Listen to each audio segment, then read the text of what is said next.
let's talk about Assad. So you have a shift in foreign policy happening in the European Union now.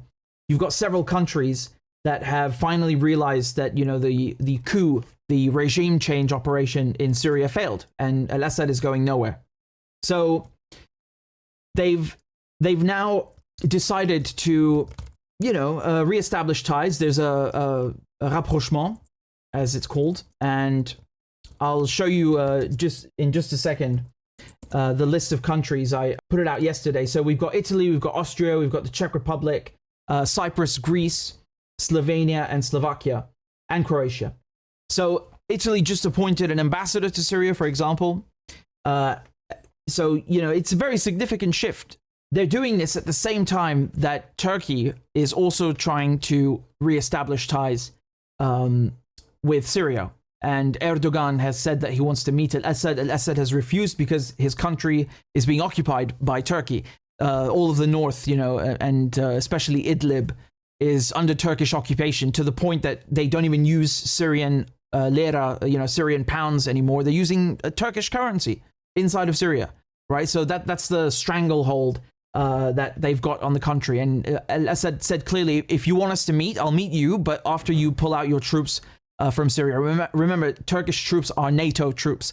So you've got Turkish troops in the northwest in Idlib, and then if you look in the northeast and the east of the country in Hasakeh Zor, you have the Americans, so another NATO country, and then in the south you've got the Israelis occupying the Golan Heights, right? So basically Syria is like cut into 4, 5, 6 pieces, depending on if you count ISIS and Al Tanaf air base, which is like a mix, and of course the regular Syrian Arab army, which now has taken back most of the country. But nevertheless, you see there's a change in policy, and I think it's due to several reasons. I think one, it's just, they realized that they failed. They were not able to change the government in Syria with regime change, with, sanctions. It doesn't work. And then in addition to that, maybe I'm just, doing analysis now, and it's just speculation, but it could have something to do with Gaza.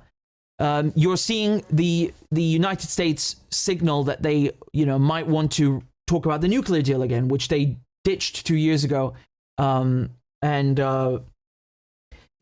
was covering that in Vienna. They were close to signing it. They had a draft ready. Everything was almost done. And then, the war in Ukraine started. And anyway, now they're talking about that again. And I think that also has something to do with Gaza. I think what they're trying to do perhaps is appease Syria and Iran, and show them that, European and American diplomats are willing to deal with you and maybe lift sanctions.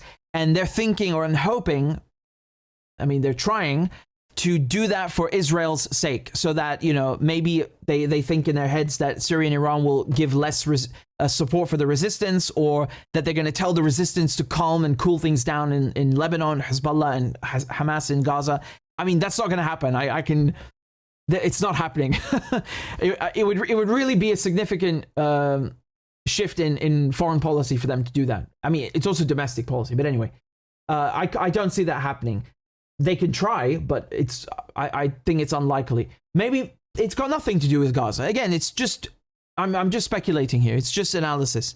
So I think when it comes to Turkey, especially, and the European Union, they also have economic interests. You have to remember that Syria is the last country in the chain that actually can bridge the Mediterranean Sea with the rest of Asia. So then you go into Iraq, then you're into Iran, and then you've got Afghanistan, and you've got China, you've got Russia, you've got all these countries that have signed up for the Belt and Road Initiative and the New Silk Road, who need to have maritime access to the Mediterranean Sea.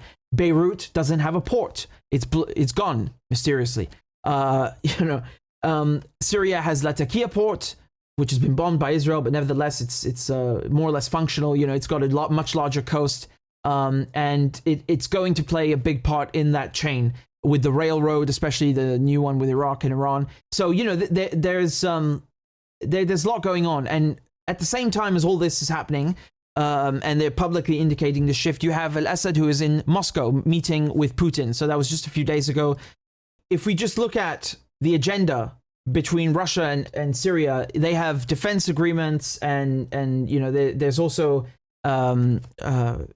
much larger cooperation going back a couple of decades. But I think what they're doing now is you have Turkey trying to mend ties with Syria, but Assad is going a meeting with Putin to talk about Turkey first and foremost, because Russia has good ties with Turkey, just as Iran does, actually. You know, they have very good relationship with Turkey.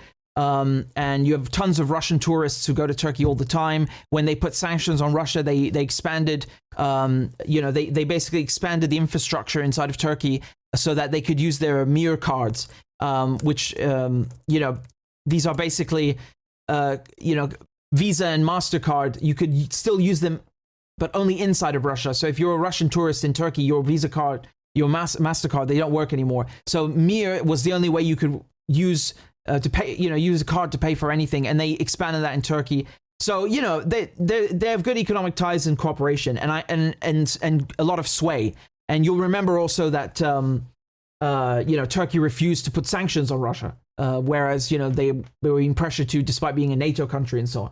So it's Turkey's like literally in the middle, politically and also geographically, between the West and East. So it has good ties with Iran and Russia, even though the West doesn't. And that is, advantageous for Syria, because Syria has very good ties with Iran and Russia, but not with Turkey at the moment. And, you had tons of infrastructure that was stolen from Syria. You had like entire factories literally dismantled, by every nut and bolt taken apart, huge industrial machines, just completely looted, and moved into Turkey, and the Turkish authorities knew about this and allowed this to happen. So there's a lot that needs to be fixed here. So I suspect that they were mostly talking about that. And even though they, in their memorandums and their public statements, they say they were discussing all these all sorts of things and bilateral cooperation, blah blah blah. I think it's mainly about Turkey, and of course they also have talked about the EU. But the thing with Turkey is that the Americans are not going to want Turkey to leave Syria, just because it's a NATO country and they want to keep their heel, their boot on Syria's neck, and Israel definitely as well. You'll also remember that I'll also remind you that Turkey is selling a lot of oil to the Israelis and facilitating that these transactions with Azerbaijan, of course, because that oil comes mainly from Azerbaijan, which is basically Turkey. They literally call themselves one country. So, that's one thing. And then Israel gives weapons in exchange. So if you look at the weapons that they use in Azerbaijan, the overwhelming majority are Israeli weapons. And you look at Israel's oil imports, main source is Azerbaijan. So, Turkey is facilitating that. Erdogan goes, and he was saying earlier that he wants to invade Palestine to help the Palestinians. I mean, this is a joke, right? He's not going to do anything. Here, I'll play the clip for you. Okay. Bu Ankara makarayı yapamazsın. Biz nasıl Karabağ. Well, if he does that, I'll eat my hat. I mean, really, he talks a good one, but he has done nothing for the Palestinians. He's continued to maintain diplomatic ties with Israel. He's continued to, as I said, facilitate oil transactions and literally help them put fuel in their tanks and in their planes.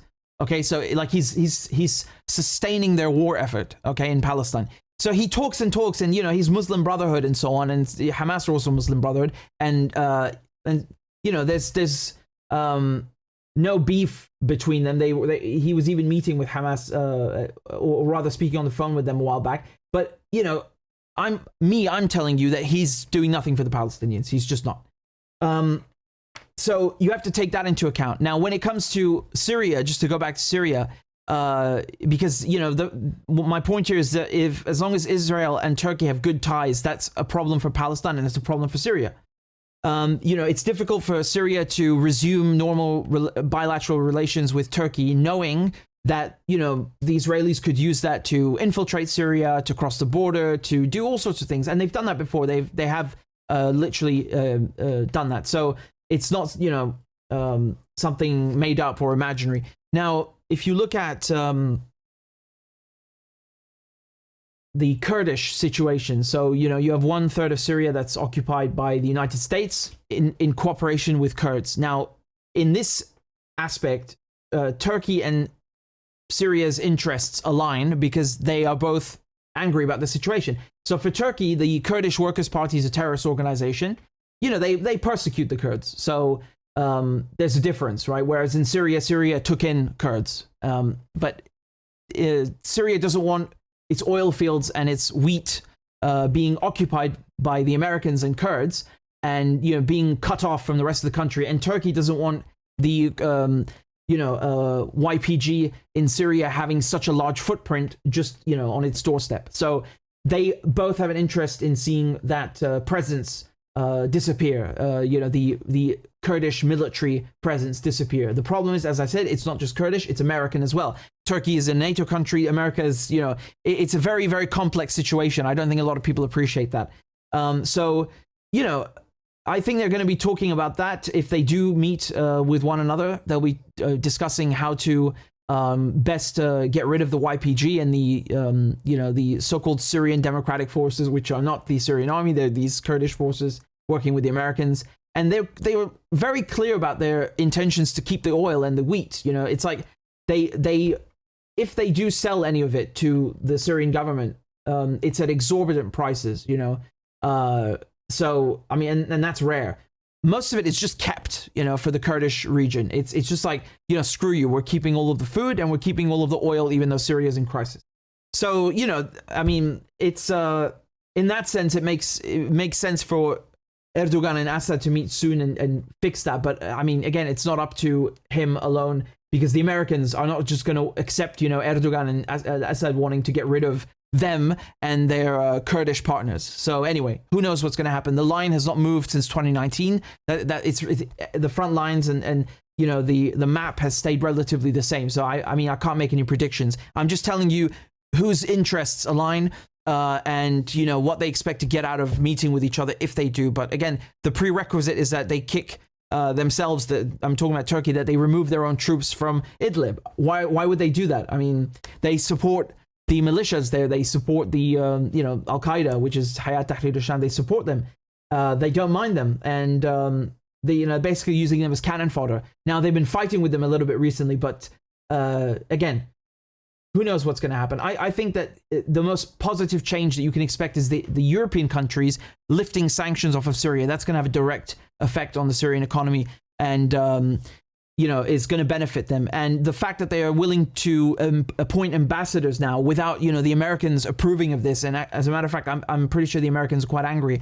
It's good in the sense that not just for Syria, but for Europe to have its own foreign policy, which is rare. You don't see independent European foreign policy anymore in anything, in any capacity.